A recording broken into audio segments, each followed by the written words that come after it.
विद्यार्थी मित्रांनो नमस्कार. बी ए भागमधील सर्व विद्यार्थ्यांचं हार्दिक स्वागत. आज आपण आपला बँका आणि वित्तीय बाजारपेठा हा जो बँकिंगचा पेपर आहे त्यातलं आपण पुढील प्रकरण जे आहे ते बघतोय. ते म्हणजे भांडवल बाजार. पहिलं प्रकरण आपलं होतं वित्तीय रचना, दुसरं प्रकरण आपलं होतं नाणे बाजार आणि हे तिसरं प्रकरण जे आपलं आहे ते म्हणजे भांडवल बाजार. नाणे बाजार म्हणजे मनी मार्केट आणि भांडवल बाजार म्हणजे कॅपिटल मार्केट. नाणे बाजार आणि भांडवल बाजार ह्या दोन स्तंभावर भारतीय वित्तीय रचना जी आहे ती वित्तीय रचना उभी असते.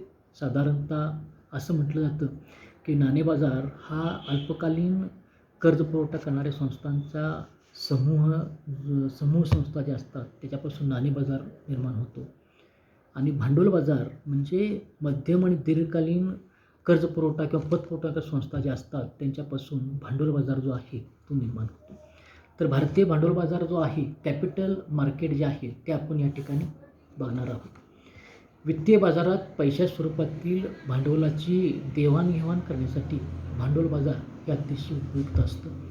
भांडवल बाजार हा दीर्घकालीन कर्ज व्यवहाराशी निगडीत असतो. गुंतवणुकीसाठी किंवा भांडवल निर्मितीसाठी पैशा स्वरूपात साधनसामुग्री जी आहे ती उपलब्ध होते.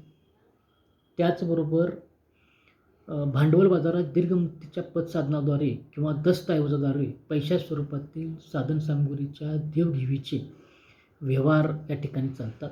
भांडवल बाजारात दीर्घ मुदतीच्या कर्जाची मागणी करणारे आणि दीर्घ मुदतीच्या कर्जाचा पुरवठा करणारे एकमेकाच्या संपर्कात येतात. म्हणजे काय की कर्जाला मागणी आणि कर्जाला पुरवठा करणारी लोक एकत्र येतात आणि त्याद्वारे कर्ज किंवा पत व्यवहार जे आहे ते पूर्ण होतात. त्यामुळं लंडनमधील अर्थशास्त्रज्ञांच्या मते भारतीय भांडवल बाजार जो आहे तो सर्व काळ औद्योगिक गुंतवणुकीचं क्षेत्र आहे असं म्हटलेलं आहे.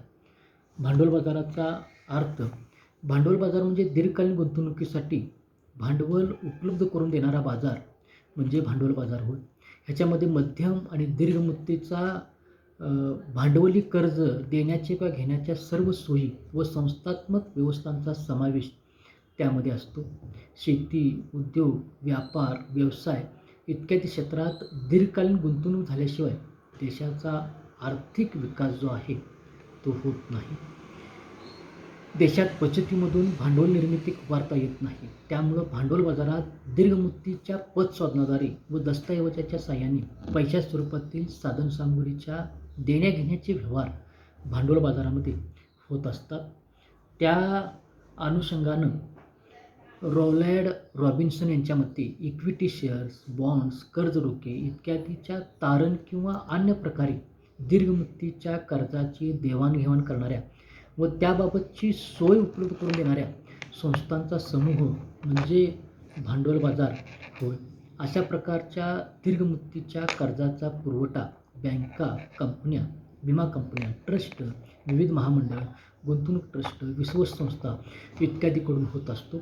भांडवल बाजाराचा शब्दकोशातील अर्थ जर का बघायचा झाला तर भांडवल बाजार ही एकच संस्था नसते तर दीर्घकालीन कर्ज व भांडवल याची मागणी पुरवठा करणाऱ्या सर्व संस्थांचा समूह म्हणजे भांडवल बाजार होय. यामध्ये शेअर बाजार, रोखे बाजार, दीर्घ मुदतीच्या कर्ज रोख्यांचा बाजार, स्टॉक एक्सचेंज, गुंतवणूक महामंडळाचे रोखे इत्यादींचा समावेश असतो. थोडक्यात दीर्घकालीन कर्जावर रकमेची देवाणघेवाण करणाऱ्या संस्थांचा समूह म्हणजे भांडवल बाजार होय. त्यात अनेक उपबाजारसुद्धा अस्तित्वात असतात.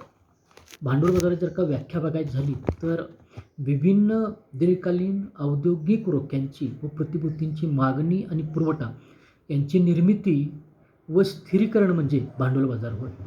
व्ही रघुनाथन यांनी सुद्धा भांडवल बाजाराची व्याख्या केलेली आहे. भांडवल बाजार ही व्यापक संकल्पना आहे. यात प्राथमिक बाजार, दुय्यम बाजार, दीर्घ मुदतीचा कर्ज पुरवठा करणाऱ्या संस्था, बँका, गुंतवणूकदार, थोडक्यात उद्योग क्षेत्रात दीर्घ मुदतीचा भांडवल करणाऱ्या सर्वांचा समावेश हा भांडवल बाजारामध्ये होतो. थोडक्यात भांडवल बाजारात दीर्घकालीन कर्जाचे व्यवहार होतात. भांडवल बाजार ही एक प्रकारची संस्थात्मक यंत्रणा असून दीर्घकालीन कर्ज व्यवहारासाठी धनको व ऋणको यांना एकत्र आणण्याचं काम भांडवल बाजारामध्ये होतं. या व्यवस्थेद्वारे उद्योगांना व व्यापाऱ्यांना भाग रोख्यांची विक्री करून दीर्घकाळासाठी भांडवल पुरवठा जो आहे तो करता येतो. भांडवल बाजाराची जर का वैशिष्ट्य बघायची झाली तर ती वैशिष्ट्य म्हणजे दीर्घकालीन कर्ज. म्हणजे भांडवल बाजारामध्ये सगळ्यात महत्त्वाचं वैशिष्ट्य हे आहे की ते म्हणजे दीर्घकालीन कर्ज जे आहे ते उपलब्ध करून दिलं जातं. विविध संस्थांना कर्ज दिलं जातं. निधीचा प्रवाह होतो. स्टॉक एक्सचेंजचं अस्तित्व आढळतं. गुंतवणुकीसाठी कार्य केलं जातं. भांडवल निर्मिती जी आहे ती या ठिकाणी होते.